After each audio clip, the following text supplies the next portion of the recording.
Era el liderazgo espiritual de los tiempos de Jesús, un liderazgo aprobado por Dios.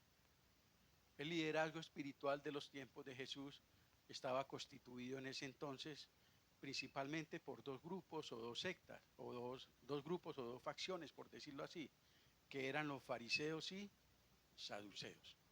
Los fariseos, los fariseos y escribas eran los encargados de transmitir la tradición oral y de vigilar que todo el mundo la cumpliera. Por eso cuando los discípulos comieron sin lavarse las manos, ellos brincaron, porque ellos eran los encargados de supervisar que todo el pueblo cumpliera no la ley de Dios, la ley oral, la tradición. Y por otro lado estaban los saduceos. Estos eran como la élite del entonces. Ellos eran los que conformaban el Sanedrín, este cuerpo de 70 ancianos gobernantes que dirigían la nación. Pero también de los saduceos salía siempre, por lo general en ese entonces, el sumo sacerdote. Fariseos, escribas y saduceos. Pregunta, ¿eran ellos en los tiempos de Jesús un liderazgo aprobado por Dios? ¿Un liderazgo puesto por Dios? ¿Un liderazgo aceptado por el Señor? Pero la respuesta es con mayúsculas, por supuesto que no. Porque lo decimos nosotros, lo vamos a tratar de estudiar en la noche de hoy. ¿Cómo conocer cuando un liderazgo espiritual es aprobado o no por Dios? Entonces, para poder emitir ese tipo de juicios en el pasado y en la actualidad, no podemos hacerlo a la ligera. Tenemos que ser muy responsables con las palabras que salen de nuestra boca. Tenemos que ser muy cuidadosos y más cuando se trata de emitir juicios. El juzgar no es pecado ni es prohibido. Lo que es prohibido y pecado en el hecho de juzgar es, como dice Jesucristo, hacerlo sin justo juicio. No juzguéis sin justo juicio, dice el Señor. Juzgar por juzgar es pecado. Juzgar sin conocer bien el contexto y la situación es pecado. Juzgar porque otro me contó es pecado. Pero juzgar cuando el fundamento es la verdad, somos llamados antes a hacerlo. Por eso es importante, mis amados hermanos, cómo conocer cuando un liderazgo espiritual es aprobado no por Dios ni por los hombres en ese entonces, pero también tiene aplicabilidad para nosotros hoy. Vamos a hablar algo acerca del liderazgo, porque esto tiene una connotación de liderazgo, pero siempre que hablamos algo del liderazgo, a excepción, por decirlo así, de las funciones, nos cobija a todos los creyentes.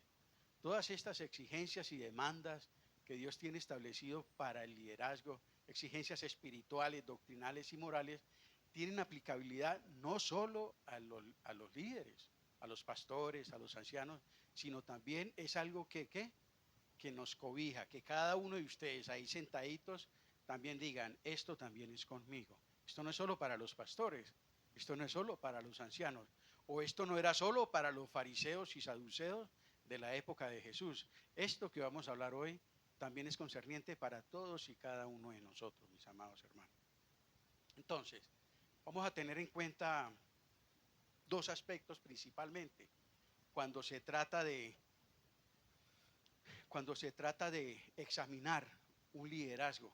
Vamos a hacerlo a la luz de las escrituras de manera paralela. En la medida en que lo vamos haciendo en un contexto actual, lo vamos también mirando atrás con los fariseos y saduceos. En primer lugar, ¿qué aspectos en ese entonces y qué aspectos ahora, principalmente dos aspectos, deberíamos tener en cuenta para poder decir si un liderazgo en una iglesia o esos hombres en ese entonces fueron aprobados por Dios? El primero, por supuesto, es importantísimo, el primer aspecto, y es la parte doctrinal. Deben ser hombres doctrinalmente sanos, fieles a la palabra del Señor. Eso es importantísimo. Es decir, en rojo está, eso significa lo que ellos creen y lo que ellos ¿qué? Enseñan. Eso es fundamental. Lo que ellos creen y lo que ellos enseñan. ¿Qué creían los fariseos? Ellos enseñaban lo que ellos creían.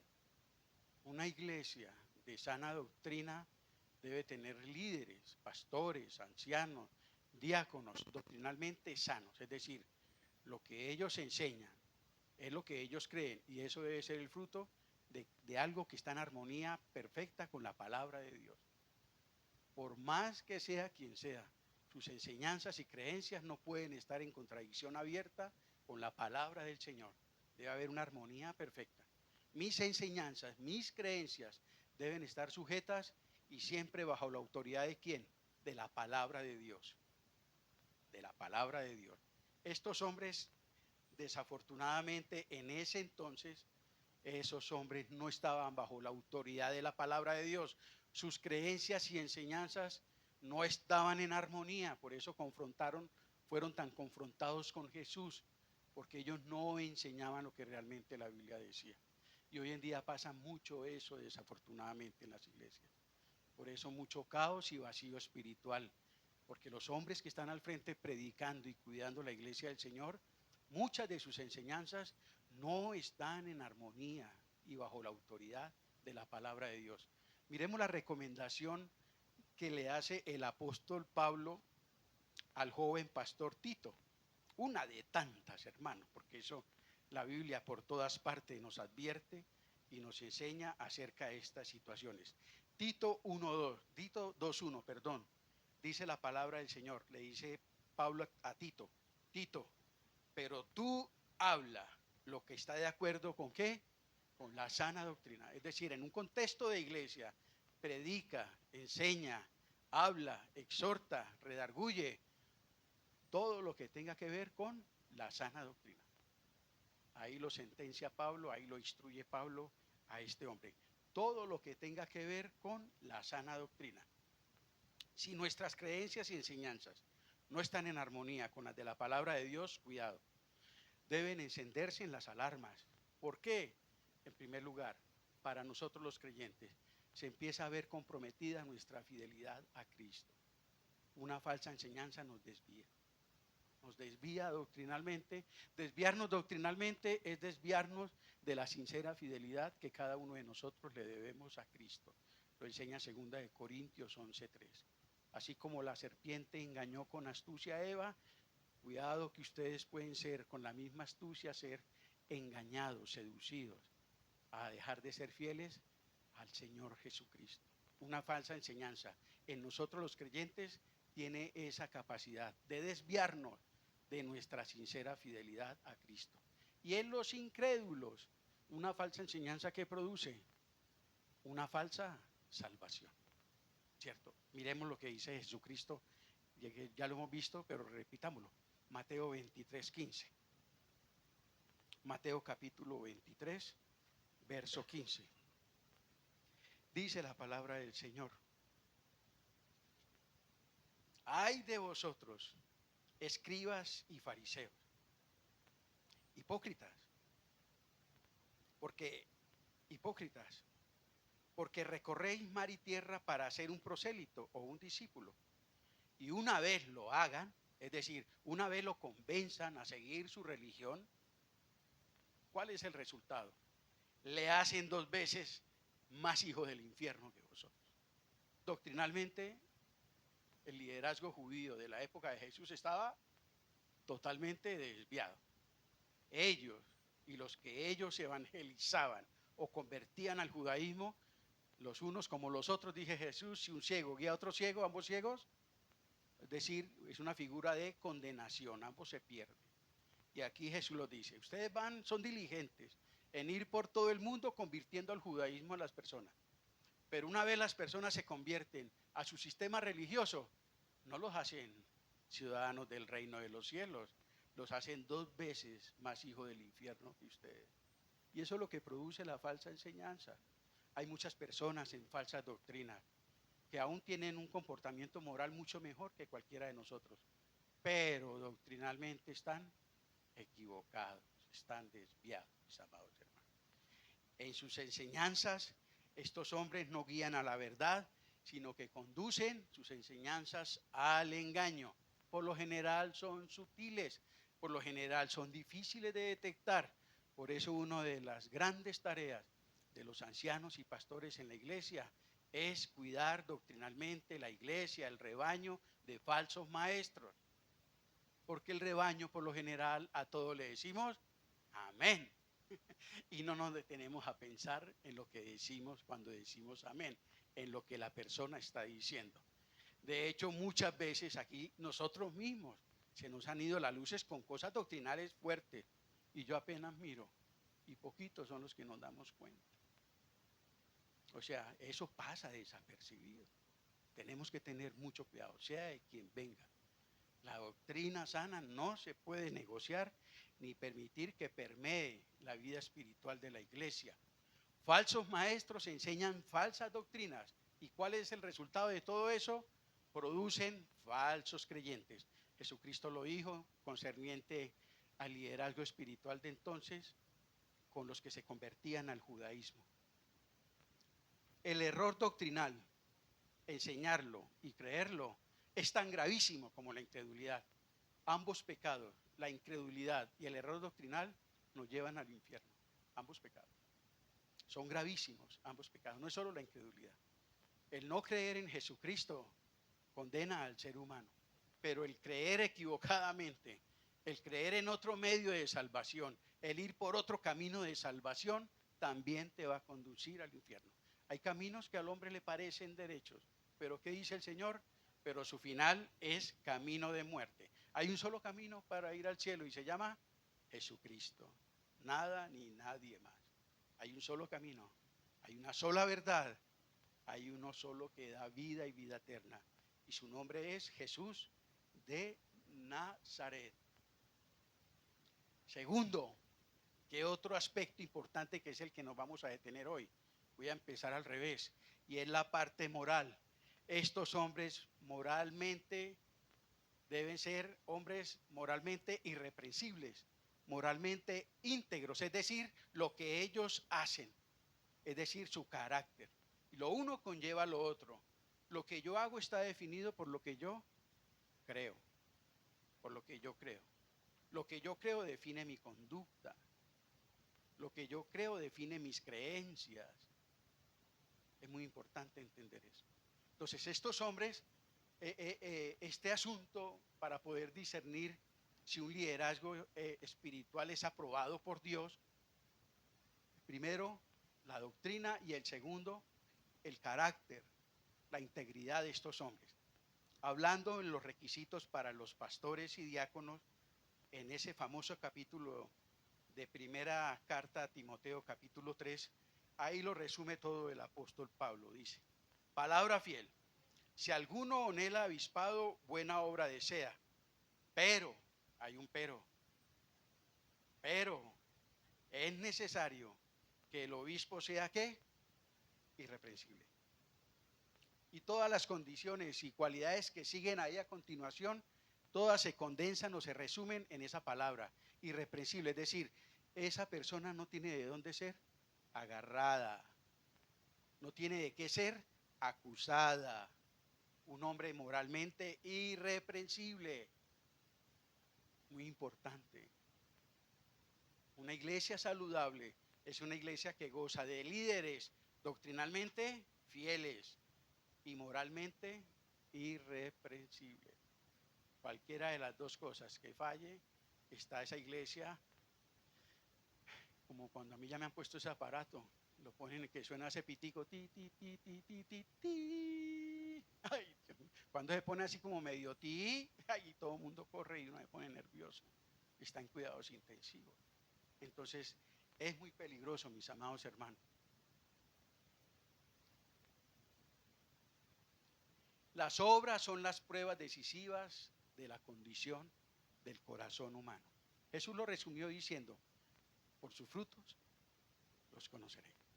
No por su conocimiento, no por si llega a pie o en camioneta a la iglesia, no por los trajes que vista, no por la manera tan elocuente en que habla, no por la calidad de loción que usa. Dice Jesús, por sus frutos los conoceréis. Porque estos falsos profetas, estos falsos maestros, tienen la particularidad de camuflarse. Son lobos rapaces, pero entran a la iglesia vestidos ¿de qué? De ovejitas. Y saben Biblia, y se conocen todas las escrituras, y cuentan testimonios, y hablan de experiencias con Dios. y oran lindo que hacen estremecer a las personas. Pero Dios dice, cuidado, no se fíen de todo lo anterior. Señor, y entonces, ¿quién va a dudar de que Él es un hombre de Dios? No se fíen. La Biblia dice, por su fruto los conoceréis. Porque un árbol malo no puede dar indefinidamente buenos frutos, dice el Señor Jesús. De manera pues, que por sus frutos, ¿qué? Los conoceréis. En el pasaje que estamos estudiando de Génesis 49,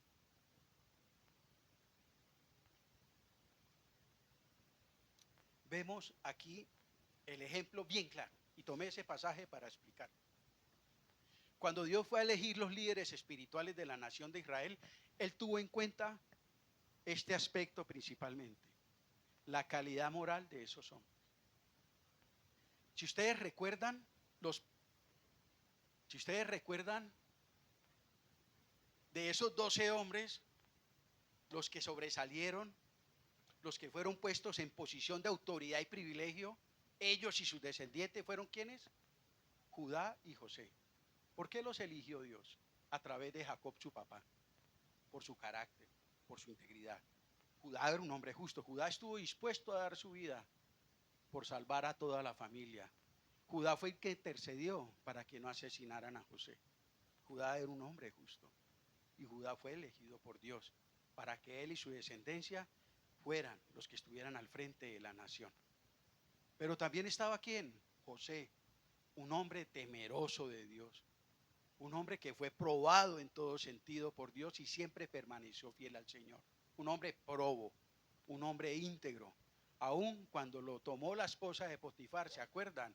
Aún en esa área, a pesar de ser un hombre apuesto, soltero, que se guardaba para el Señor, fue seducido por esa mujer.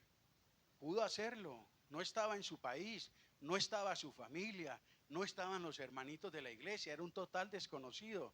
Él pudo haber fornicado con esa mujer, pero ¿qué lo llevó a él a preferir huir y caer a una cárcel injustamente? El temor a Dios. Él dijo, ¿cómo he de pecar contra el Señor? ¿Y salió qué? Corriendo. Por eso estos hombres fueron elegidos por el Señor, para ser los líderes espirituales, los abanderados espirituales de la nación de Israel hasta el día de hoy. ¿De dónde viene Jesucristo? ¿De qué tribu? De la tribu de Judá. Pero en cambio hubo otros tres específicamente que fueron desechados por Dios. ¿Por qué? Por su carácter. ¿Quiénes fueron? Moralmente eran hombres corruptos y corrompidos y por eso fueron desechados por Dios, a pesar de que, según la cultura, estos hombres en la línea que venían de nacimiento eran los que tenían que estar al frente y haber recibido la autoridad y los privilegios. Pero para el hombre, pero no para Dios. Dios dice, no, qué cuento de primogénito. No, Señor, son hombres corruptos, no son hombres íntegros. Ellos no van a estar al frente de la nación. ¿Por qué? Rubén, sin dominio propio, un hombre lascivo, impetuoso, se atrevió a dormir en ese entonces con la mujer de su papá. No tenía dominio propio, impetuoso como las aguas, dice la Biblia. Un hombre así no califica para estar al frente de la obra del Señor. ¿Cuántos pastores no han fracasado en sus ministerios por esta misma situación? Adulterio, homosexualismo, pornografía, sin dominio propio, dominados por la lascivia y por la inmundicia. Eso no es correcto. Eso trae problemas a él, a la familia y por supuesto a la familia de la fe. Pero también en el caso de Simeón y Leví, no era que eran hombres sexualmente impetuosos o lascivos, no, era el temperamento de ellos. Eran hombres indomables, iracundos, vengativos, fieros. Y por eso también fueron descartados por el Señor. ¿Qué tuvo en cuenta el Señor para levantar su liderazgo espiritual en la nación? Lo que estamos hablando. Tienen que ser hombres moralmente íntegros, moralmente irreprensibles, que no tengan de qué ser acusados, mis amados hermanos, que no tengan de qué ser acusados. ¿Por qué es necesario que el liderazgo espiritual sea aprobado, establecido y aceptado por Dios? ¿Por qué es necesario? Hermano, ¿y eso qué tiene que ver? Que también nos complicamos la vida, nosotros mismos nos complicamos la vida. Pues ese hermano lleva 30 años en el Evangelio y aquí en la iglesia. Él es el que cierra y abre la iglesia. Él es el que ordena las sillas. ¿Cómo no va a ser pastor de la iglesia? Yo no le veo nada de malo. Es que también somos muy exagerados. Pero realmente nuestras percepciones, nuestra normatividad no tiene nada que ver con las percepciones y la norma de Dios. En la iglesia las cosas se hacen, es como Dios dice y no como a nosotros nos parece.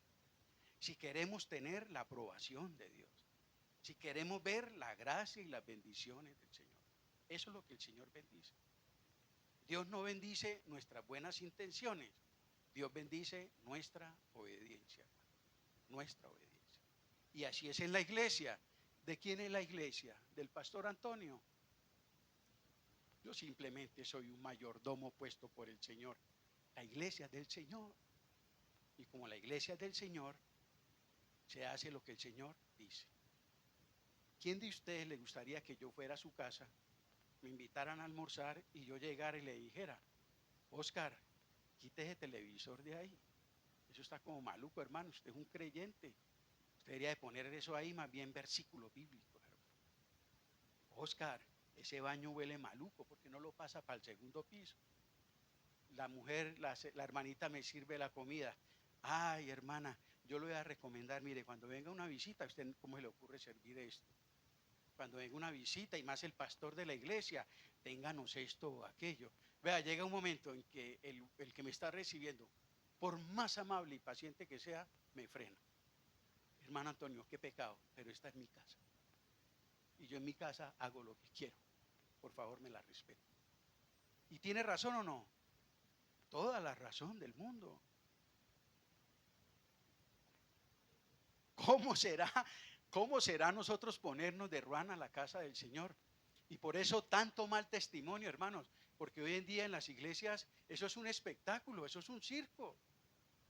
Hoy en día las iglesias es un espectáculo. Hoy en día todo se hace es para entretener las personas, para que salgan contentas, para que queden con ganas de volver. Y todo está girando en torno a eso, mas no a la palabra del Señor. Y se han inventado una serie de situaciones hoy en día que nada tienen que ver, mis amados hermanos, con la escritura. Entonces, ¿por qué es necesario que el liderazgo espiritual sea aprobado, establecido, aceptado por Dios? Mire lo que dice. Principalmente porque la enseñanza y la manera de vivir de estos hombres ejerce una fuerte influencia en el pueblo, para bien o para mal, para llevarles a la madurez o llevarles al fracaso, para guiarles al Señor o alejarlos de Él. Por eso este asunto es tan importante. O alejarlos de Él. Leamos este pasaje precioso, el último libro del Antiguo Testamento, que a pesar de estar en el Antiguo Testamento, este pasaje tiene aplicabilidad hasta el día de hoy. Perfectamente, esta es la voluntad del Señor para los hombres que Él por su gracia llama para estar al frente de su obra. Malaquías capítulo 2, leamos el verso 1. Dice ahí, empezando a quién se dirige el Señor. Mire lo que dice. Él les dice, ahora pues, oh sacerdotes, para vosotros es este mandamiento. Esto que vamos a leer es para ellos, para los sacerdotes que habían en los tiempos de Israel del Antiguo Testamento. Y mire lo que les dice, entre otras cosas, en el verso 6 en adelante. Dice, la ley de verdad estuvo en su boca, e iniquidad no fue hallada en sus labios. En paz y en justicia anduvo conmigo, y por todo lo anterior que hizo, ¿cuál fue el efecto? Y a muchos hizo apartar de la iniquidad. El testimonio, la verdad, moralmente intachable. ¿Qué produce eso en el pueblo? Es un ejemplo para que la gente imite. E imitando ese tipo de ejemplo, la gente está tomando la decisión de apartarse del pecado. Porque la persona que le está enseñando, porque la persona que le está exhortando tiene autoridad espiritual para hacerlo. Está enseñando lo que la Biblia dice, pero también él ve que él lo vive también. Y eso de una u otra manera ejerce una influencia poderosa para que las personas decidan, siguiendo ese ejemplo, también apartarse de qué? Del pecado, de la iniquidad. Pero sigue diciendo, porque los labios del sacerdote han de guardar la sabiduría, y de su boca el pueblo buscará ¿qué? La ley, la palabra del Señor. Porque mensajero es de Jehová de los ejércitos. Pero mire el caso contrario, mire la influencia positiva, por decirlo así, lo que acabamos de leer. Y mire el caso contrario, el contraste. Mas vosotros, a ellos mismos, pero a otro grupo que se apartaron, dice, mas vosotros os habéis apartado del camino, habéis hecho tropezar a muchos en la ley, habéis corrompido el pacto de Leví, dice el Señor de los ejércitos. Hasta el día de hoy esto sucede. Las demandas del Señor no han dejado de ser estas mismas para el liderazgo espiritual en su iglesia. ¿Por qué? Porque si se rebajan, mire todo lo que puede producir. Si se mantienen, mire todos los efectos que puede producir. El testimonio y la palabra de exhortación de estos hombres puestos por el Señor ejercen influencia para bien o para mal. Para que el pueblo se consagre o para que el pueblo se aparte de los caminos del Señor. Y eso ocurría en ese entonces. Por eso Jesús le dice a los líderes espirituales de ese entonces, este pueblo de labios me honra. ¿Por qué? Porque los líderes espirituales de ellos les enseñaron a eso, a honrar a Dios solo de labios. Pero ellos estaban, ¿qué? Todos los líderes y el pueblo, todos estaban lejos del Señor. Todos estaban, mis amados hermanos, lejos del Señor. Colabóreme, hijo. ¿Qué se debe hacer cuando un liderazgo espiritual no ha sido aprobado por Dios? Bueno, vamos a la Escritura. Entre otros, porque vuelvo y le digo, en el tiempo no nos da para, pero hay más apoyo bíblico para esto que dice aquí el apóstol. No es un pasaje aislado, no. Es el complemento tanto del Antiguo como del Nuevo Testamento de lo que Dios dice al respecto. Dice en los versos 16 al 17 en adelante, dice la Escritura. Mas os ruego, hermanos, dice Pablo, que os fijéis en los que causan divisiones y tropiezos en contra de la doctrina que vosotros habéis aprendido. ¿Y qué ordena el apóstol? Y que os apartéis de ellos, salid en medio de ellos. Entonces, si su pastor en la iglesia es un hombre que doctrinalmente se ha desviado, es un hombre que moralmente ya no es irreprensible, ¿debemos salir? No. ¿Qué dice la Biblia? Si ves a tu hermano pecar, en primer lugar, de manera personal y privada, llámalo aparte. Entonces, si usted coge al pastor, le dice que le regale un momentico que necesita hablar con él y le transmite esta preocupación. Pastor, me preocupa lo que usted está enseñando. Está desviado de la voluntad del Señor y le muestra. Pastor, me preocupa lo que usted está haciendo. No está de acuerdo a la palabra de Dios y le muestra. Si a pesar de eso que usted hace, siguen ellos en la misma tónica que dice la Biblia, apártese de los tacos. Usted tiene toda la autorización bíblica para irse de esa iglesia. De lo contrario, tendríamos que orar. ¿Y por qué lo anterior? Porque tales personas no sirven a nuestro Señor Jesucristo, sino a sus propios vientres. Y con suaves palabras y lisonjas engañan los corazones de los ingenuos. No están preocupados por la madurez espiritual de la iglesia. No están preocupados por la consagración de los creyentes. No están preocupados por la salvación de las almas. Ellos están preocupados por su barriga, por su bolsillo, por lo de ellos. No les preocupa a la gente realmente. ¿Qué haces ahí? Dice el Señor. Salga de ahí, no te quedes ahí. Salí en medio de ellos. Apártese de los tales, dice el Señor. 1, 2, 3, 4. 1, 2, 3, 4. Ok.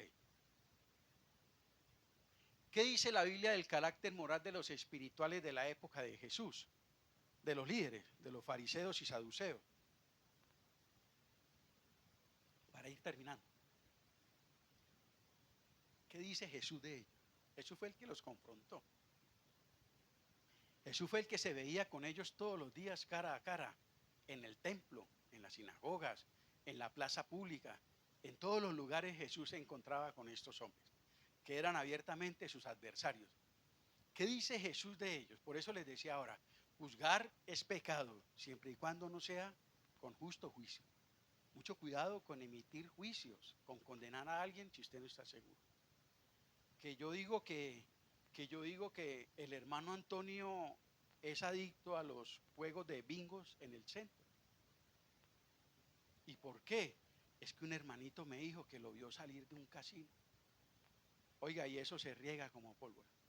Y después de que añen la dignidad, después de que añen el testimonio de la persona, y después de que caigan en error, ya ir a corregir eso ya es muy difícil, porque eso vuela como los chismes y las murmuraciones. Vea, unos aceptan que se equivocaron y otros se quedan con esa idea de esa persona. Pero resulta que era que el hermano Antonio tenía muchas ganas de orinar. Y como a él no le gusta pagar 1.500 en el Éxito por una orinada, él se mete a un casino a orinar que es gratis. Entonces en el casino simplemente orina y sale. Y resulta que el hermanito cuando lo vio salir, ya él empezó a decirle a los hermanos en la iglesia que él estaba jugando allá en las maquinitas del centro. Y ahí se le daña el testimonio, y ahí se daña y se atropella la dignidad de una persona. No muchas veces lo que vemos es, mucho cuidado, muchas veces las apariencias nos engañan. Pero Jesús sí pudo juzgar a estos hombres con autoridad. Primero porque Él es el Hijo de Dios. Y segundo porque Él conocía realmente quiénes eran estos hombres. Mire cómo los trata Jesucristo. Mire el concepto que Jesucristo tenía de los líderes espirituales de entonces. En el capítulo 23, mire cómo los trata y los define Jesucristo. En primer lugar, hipócritas. 7 veces en ese capítulo les dice hipócritas. Leamos ese versículo. Mateo 23:3. Mateo 23:3. Dice la palabra del Señor. Así que, y está hablando el Señor Jesús, dice, así que todo lo que os digan que guardéis, guardarlo, referente a ellos. Guardarlo y hacerlo, pero viene la advertencia. Mas no hagáis conforme a sus obras, porque ellos dicen y no hacen. ¿Qué es un hipócrita? Un hipócrita es aquel, un hipócrita específicamente es aquel que dice, pero no hace, que manda, pero no vive, que predica, pero no vive lo que predica. Aquí Jesús define de manera sencilla, para que usted y yo lo comprendamos, qué es un hipócrita. Un hipócrita es aquel que dice y no hace. Aquel que le dice a su esposa, yo te amo mucho, pero la maltrata, pero le es infiel. ¿Qué es eso? ¿Un qué? Un hipócrita. Pero le dice palabras lindas, pero todos los días le dice bebé, cuchicuchi, la churca, la negra, la gorda, mi amor. Todos los días, y cualquiera que lo escucha dirá, ay, ese señor como quiere, esa señora, mire cómo la trata. Pero en la práctica la humilla, la maltrata, no la respeta. ¿Eso qué es? ¿Es un qué? Un hipócrita. Dice, pero no hace. Y espiritualmente es lo mismo. Nosotros decimos muchas cosas de la Biblia a muchas personas en la calle. Pregunta, ¿la vivimos? Si no lo hacemos, si no estamos viviendo lo que estamos predicando, caemos aquí en el concepto que Jesús dice de hipócritas. Jesús nos da un ejemplo. En Hechos 1:1 hay un ejemplo precioso. Hechos 1:1. Mire cómo era el Señor Jesús. En el primer tratado, oh Teófilo, hablé de todas las cosas que Jesús comenzó ¿qué? A hacer y enseñar. Yo pienso que esto tiene más autoridad. Que primero nosotros hagamos y luego enseñemos. Por ejemplo, en el contexto de matrimonio, hacer. Dice que ella hace el bien todos los días a su esposo. Todos los días lo honra, todos los días lo anima, todos los días ora por él, todos los días lo cuida, lo despacha, la ropita, está pendiente de todo lo de su esposito. Está haciendo. Cuando ella le va a compartir el evangelio, muy probablemente él se lo pueda recibir. Porque hace y luego ¿qué? Enseña. Y Pedro dice que los inconversos esposos pueden ser ganados por la conducta de sus esposas creyentes, pueden ser ganados para Cristo. Pero muchas veces las mujeres lo que hacemos es cogerlos a cantaleta, cogerlos a gritos, cogerlos a un sinfín de actitudes que para nada tienen que ver, que lo que hacen es aburrirlo, desesperarlo, deprimirlo, estresarlo, y después de que está en esa condición dice que le va a predicar la Biblia.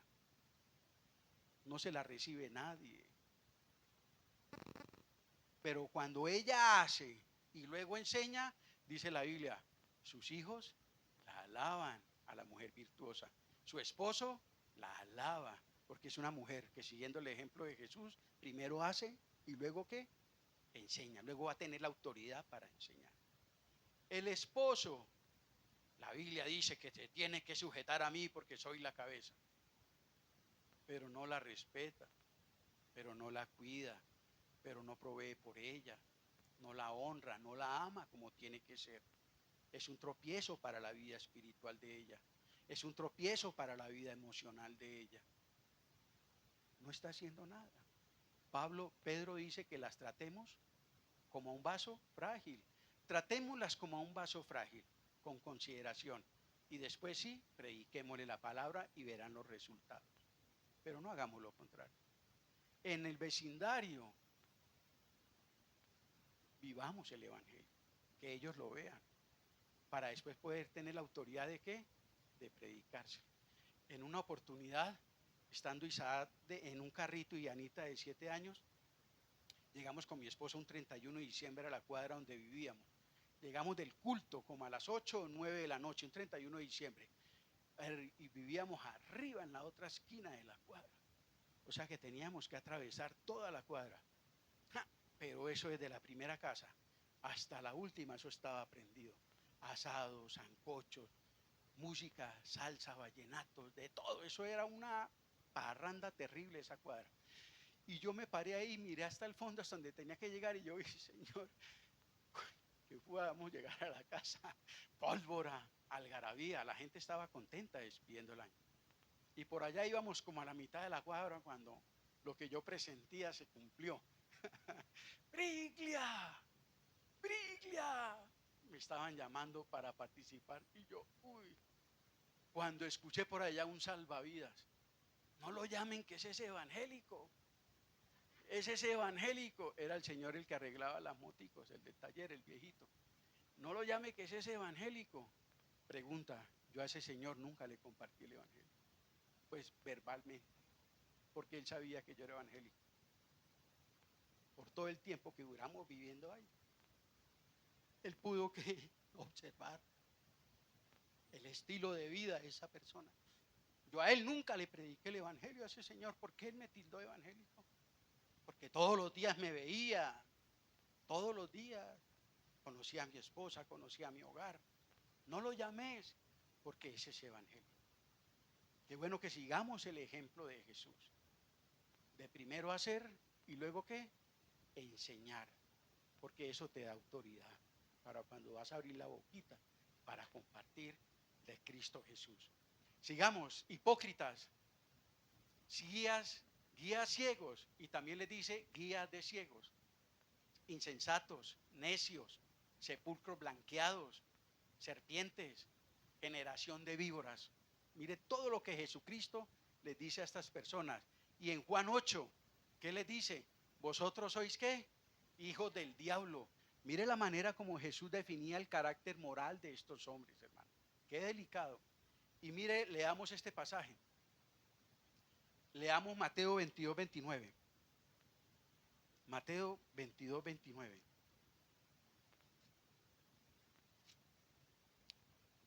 Mateo 22, 29 dice la palabra del Señor. Una pregunta que le hicieron acerca de la resurrección de los muertos los saduceos. Y Jesús les responde, erráis ignorando las escrituras y el poder de Dios. Doctrinalmente, Jesús también dice de ellos, doctrinalmente están desfasados. Ellos yerran en interpretar y en vivir las escrituras. ¿Cuál era la consecuencia de eso? Moralmente eran hombres falsos, hipócritas, corrompidos y mentirosos. Eso era lo que eran, definido por el propio Jesús, el liderazgo espiritual de entonces, mis amados hermanos. Yo les pregunto, con un liderazgo espiritual con estas condiciones morales, ¿sería sensato, sabio y provechoso y conveniente aceptar y creer sus enseñanzas y doctrinas? ¿Sí o no? La pregunta es un no rotundo. Es un no rotundo. Mateo 28, 15.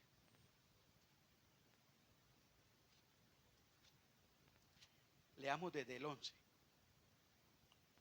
Mientras ellas iban, he aquí, unos de la guardia fueron a la ciudad y dieron aviso a los principales sacerdotes de todas las cosas que habían acontecido. Y reunidos con los ancianos, estoy leyendo desde el 11, perdón, voy en el 12. Y reunidos con los ancianos y habido consejo, dieron mucho dinero a los soldados romanos, los líderes espirituales. Escucharon el reporte de lo que aconteció en la tumba vacía cuando Jesús salió de la tumba, y entonces los líderes espirituales llamaron a ese grupo de soldados romanos y les dijeron: digan ustedes, sus discípulos, es decir, los discípulos de Jesús vinieron de noche y hurtaron el cuerpo, porque nosotros los soldados estábamos dormidos. Digan esto, les dijeron ellos a ellos. Y si esto lo oyere el gobernador, porque ellos podían ser que nosotros, no te preocupes, nosotros hablaremos por ti y os pondremos a salvo. Y los soldados, ni cortos ni perezosos, tomaron el dinero, hicieron como se les había instruido. Y mire lo que dice la parte final. Este dicho se ha divulgado entre los judíos hasta el día de hoy. Los líderes espirituales de Israel, por 20 siglos, meticulosa y celosamente, se han encargado de sembrar esta herejía en el corazón de la nación judía, de que Jesús de Nazaret no es el Mesías prometido en las Escrituras. Desde ese entonces ellos han sido juiciosos, cauciosos en enseñar esa herejía. Por eso al día de hoy la nación de Israel en su gran mayoría rechaza a Jesús de Nazaret como el Mesías, influenciados por la doctrina y por el testimonio de los líderes religiosos de todos estos tiempos a lo largo de esta historia. Estos hombres odiaban a Jesús porque públicamente Jesús los confrontó con sus falsas enseñanzas y con su doble vida, mis amados hermanos. Entonces, el liderazgo espiritual de los tiempos de Jesús era un liderazgo espiritual que no estaba en la voluntad de Dios, no era aprobado por el Señor. ¿Qué podemos concluir de esto que hablamos esta noche? Tengo 3 conclusiones. La primera, cada persona que se autodenomina, mis amados hermanos, cristiana, y vive lo que enseña, y no vive lo que enseña, es una farsa, es un hipócrita, es incoherente, no tiene ninguna credibilidad ni autoridad. No nos engañemos a nosotros mismos, por favor. Quiero resumir a manera de práctica para nuestras vidas esto que estudiamos hoy. Podríamos resumirlo en estos 3 aspectos. Todo lo que tiene que ver con los líderes espirituales de esa época y los actuales. Pero apliquémoslo hoy en día a nuestra vida diaria. Cada creyente, cada hombre y mujer que se autodenomina creyente y no vive lo que enseña, es un hipócrita, es incoherente con lo que habla y no tiene ninguna credibilidad con nadie, ni con Dios ni con nadie, ni autoridad. Será no una bendición que lleve a las personas a Cristo, sino un tropiezo para que las personas vengan a Él. Por eso algún día este tipo de personas que están engañadas ellos mismos escucharán del Señor Jesucristo, lo mismo que escucharon los fariseos de entonces. Ay de vosotros, escribas y fariseos, porque ni entran ni dejan entrar.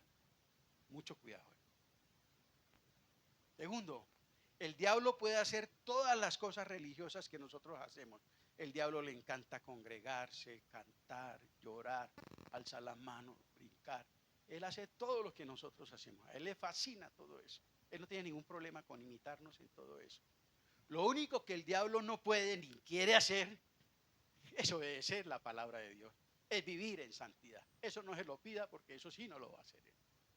Esa es la diferencia. La Biblia dice que los demonios creen y tiemblan. Ellos también creen. ¿Cuál es la diferencia con el verdadero creyente? Que el verdadero creyente también cree en Dios, pero aparte de eso, ¿lo qué? Lo obedece. Y tiene como estándar en su vida que la santidad. Porque la voluntad de Dios es vuestra santificación, que os apartéis de toda fornicación, mis amados hermanos. Y por último, las enseñanzas del liderazgo judío de que Jesús no es el Mesías no tienen ninguna credibilidad para mí, pues son enseñanzas que se originan en las mentes y corazones de hombres moralmente corruptos y depravados. Por eso para mí no tienen ninguna autoridad ni credibilidad lo que ellos dicen con respecto al mesianismo de la persona de Jesús, porque son conceptos y enseñanzas y doctrinas nacidas de corazones y mentes de hombres corruptos y corrompidos.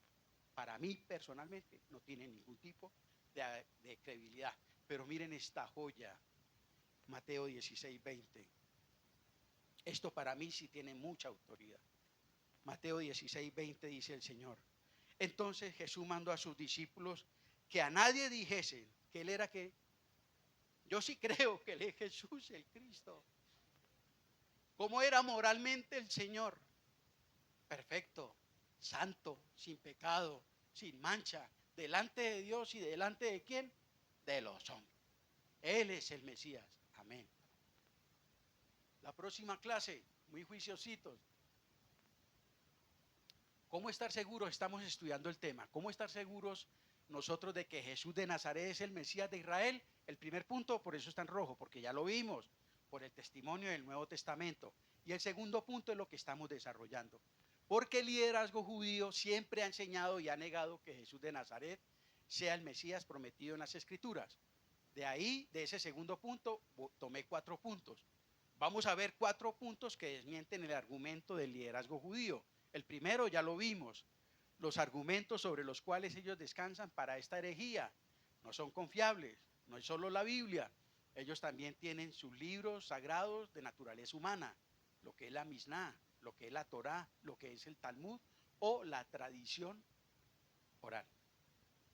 Entonces, para mí esos argumentos de que el Torá, de que la tradición dice, de que el Talmud dice, de que la Misná dice, no, es la Biblia, es solo la Biblia. Por eso para mí no tiene fiabilidad esos conceptos.